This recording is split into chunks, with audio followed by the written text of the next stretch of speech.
সকলের সাথে কোনো ইনক্লুসিভিটি হতে পারে না। আমরা স্পষ্ট করে বলতে চাই, আপনাদের যাদের কাজ ক্যান্টনমেন্টে, আপনারা ক্যান্টনমেন্টেই থাকুন। আমরা আপনাদের প্রতি শ্রদ্ধা জানাই, সম্মান জানাই। দেশের সার্বভৌমত্ব রক্ষার ক্ষেত্রে আপনাদের যে অবদান রয়েছে সেটাকে আমরা স্বীকার করে নেই। কিন্তু আমরা বলতে চাই, রাজনৈতিক পরিমণ্ডলে আপনারা ক্যান্টনমেন্ট থেকে গত 16টা বছর যেভাবে লগ্ন হস্তক্ষেপ করেছেন, যেভাবে ক্যান্টনমেন্টের বিভিন্ন দপ্তর উপদপ্তরের মধ্য দিয়ে আপনারা রাজনীতিতে যেভাবে নোংরা হস্তক্ষেপ করেছেন, 24 পরবর্তী বাংলাদেশে রাজনীতি নিয়ন্ত্রণ করবে শুধুমাত্র রাজনীতিবিদরা। আপনারা তখন কোথায় ছিলেন? বিগত একটা দশক ধরে আমরা কোন চ্যানেলকে দেখি না পদত্যাগ করতে। দেশে এত অন্যায় অবিচার, এত খুন হত্যা হয়েছে, এত জুলুম প্রতিষ্ঠিত হয়েছে, আমরা কোন সচেতনতা দেখি নাই পদত্যাগ করতে। একটা চ্যানেলের অনেকের দ্বন্দ্ব সভা ছিল না। আপনারা তখন কোথায় ছিলেন? আমরা কাউকে দেখি নাই ও অন্যায়ের প্রতিবাদ করে কেউ চাকরি থেকে পদত্যাগ করতে। আমরা আপনাদের সাথে বিনয়ের সাথে, আমরা আপনাদের কাছে বিনয়ের সাথে আমরা আহ্বান জানাবো। আমরা একটি প্রপার একটা ডেমোক্রেটিক ট্রানজিশনের অপেক্ষায় রয়েছি।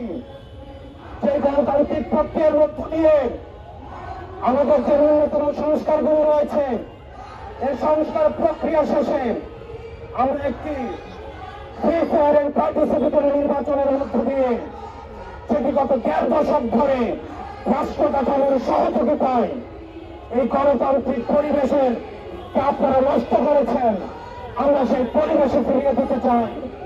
সুতরাং এই পরিবেশটিকে ফিরিয়ে দেওয়ার জন্য আপনারা বাধা হয়ে দাঁড়াবেন না। প্রিয় সহযোদ্ধা এবং রাজনীতিবিদ আপনারা যারা রয়েছেন, আপনারা আওয়ামী লীগকে এখন চিনতে পারেন না। শহীদ জিয়াউর রহমান আওয়ামী লীগকে পুনর্বাসন করেছিলেন, ওনাকে তার জীবন দিয়ে সেইটাই মেটাতে হয়েছে। জামাতে ইসলামী আওয়ামী লীগকে পুনর্বাসন করেছিলেন, তাদের নেতা কর্মীদের হত্যার মধ্য দিয়ে সেইটাই মেটাতে হয়েছে। বিভিন্ন ষড়যন্ত্রের মাধ্যমে 2009 সালে আওয়ামী লীগ আবার পুনর্বাসিত হয়েছে। পিলখানা হত্যাকাণ্ডের মধ্য দিয়ে, রাষ্ট্রের প্রতিষ্ঠানগুলি ধ্বংসের মধ্য দিয়ে আগামী 100 বছর ধরে সেই দায় আবার আমাদেরকে দিতে হবে।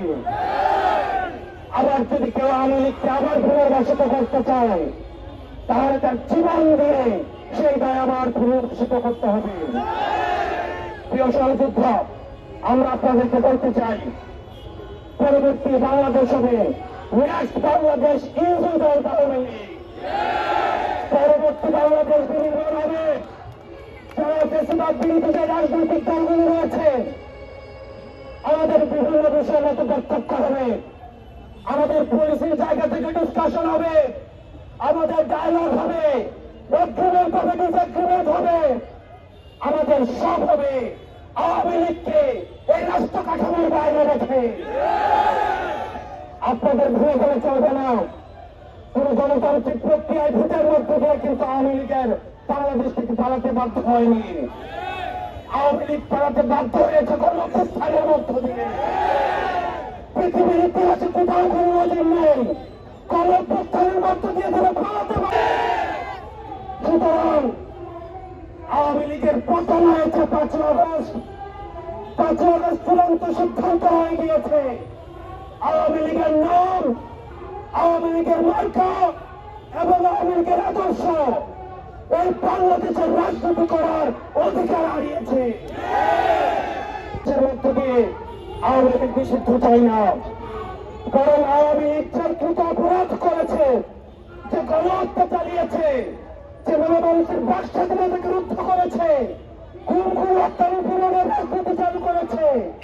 আপনারা যদি শহরের বিচার নিশ্চিত করতে পারেন তাহলে আগামী 300 বছর আওয়ামী লীগের ভালো লাগতে